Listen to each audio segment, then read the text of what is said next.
Le Red Harrimer est l'un des ennemis emblématiques de la série des Makaimura de Capcom, plus connue en Occident sous le nom Ghosts and Goblins ou encore Ghouls and Ghosts. Cette race de démons ailés à la peau rouge sang aura donné du fil à retordre à Sir Arthur dans tous les épisodes de la saga.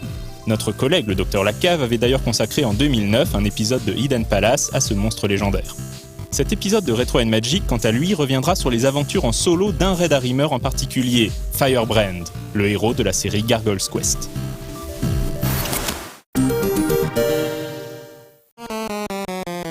L'arrivée de Firebrand au panthéon des héros de jeux vidéo se fait de manière plutôt discrète, puisque c'est sur Game Boy que le Red Harrimer prend son envol en 1990. Au Japon, le jeu se nomme Red Harrimer Makaimura Gaiden. En Amérique du Nord, il sera rebaptisé Gargoyle's Quest, alors même que Firebrand n'est pas une gargouille. Mais il faut se rappeler qu'à l'époque, Nintendo of America pratiquait une censure assez agressive de tout ce qui pouvait évoquer les démons ou la magie noire. Et il était probablement impensable de suggérer que le protagoniste d'un jeu sur une console Nintendo puisse être un rejeton des enfers.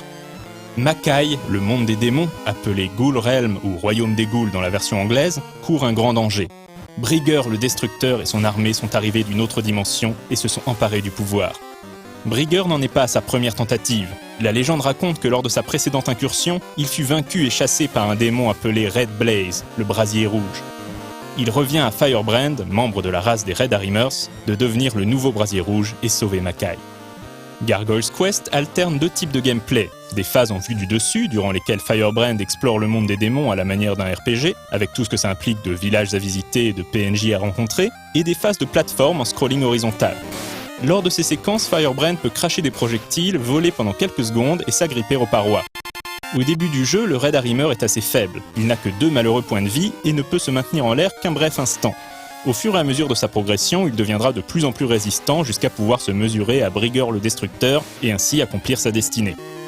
Gargoyle's Quest est un sympathique jeu qui souffre malheureusement de son caractère très répétitif. Lors de ses déplacements sur la carte du monde, Firebrand déclenchera par exemple des combats aléatoires qui deviennent vite redondants. Le jeu est de surcroît assez difficile, comme on pouvait s'y attendre vu sa filiation avec la série Makaimura.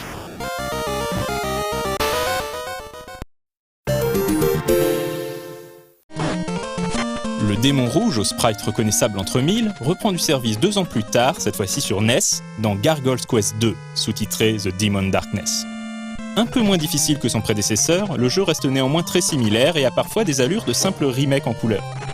On retrouve donc le même découpage entre séquences type RPG en vue du dessus et stages de plateforme, les mêmes combats aléatoires, et la carte du monde ressemble elle aussi beaucoup à celle de l'épisode Game Boy. Et pour cause, Gargoyle's Quest 2 est en fait une préquelle. On y incarne le légendaire Red Blaze qui stoppa les plans d'invasion de Brigger plusieurs siècles avant les événements du premier épisode. Les héros des deux jeux sont nommés Firebrand en version anglaise, entretenant la confusion. S'agit-il du même personnage qui aurait perdu ses pouvoirs entre les deux jeux, d'un ancêtre et de son descendant, voire d'une réincarnation, ou simplement une erreur de traduction?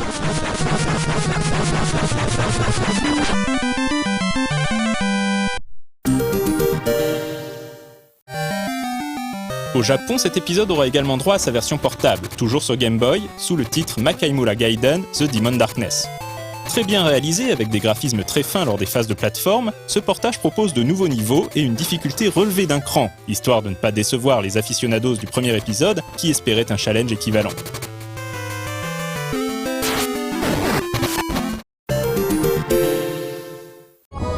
Firebrand, qu'il s'agisse ou non du même Red Harrimer que dans les épisodes précédents, repart au combat en 1994 sur Super Nintendo dans Demon's Crest, alias Demon's Blazon Makaimura Monshoen au Japon. Il s'agit cette fois-ci d'une vraie évolution du gameplay de la série, proposant une aventure beaucoup plus riche qu'auparavant.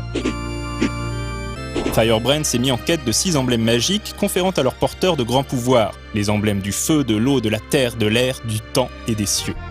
Après avoir vaincu le dragon qui gardait l'emblème des cieux, Firebrand, blessé durant le combat, est pris en embuscade par un démon rival, Phalanx, qui lui vole les emblèmes et s'en sert pour prendre le contrôle de Makai. Évidemment, le Red Harrimer voit rouge et va désormais chercher à reprendre son dû à cet usurpateur. Demon's Crest est une aventure spectaculaire qui fait bon usage des capacités de la Super Nintendo.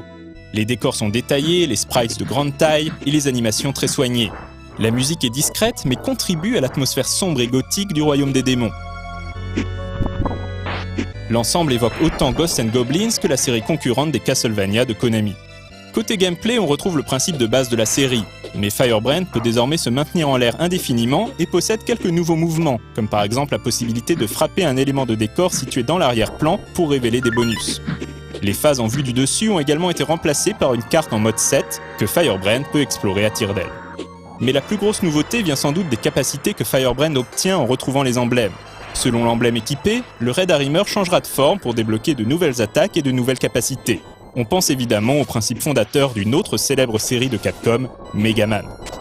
Longue et difficile, l'aventure propose de surcroît plusieurs fins différentes et possède donc une grande rejouabilité.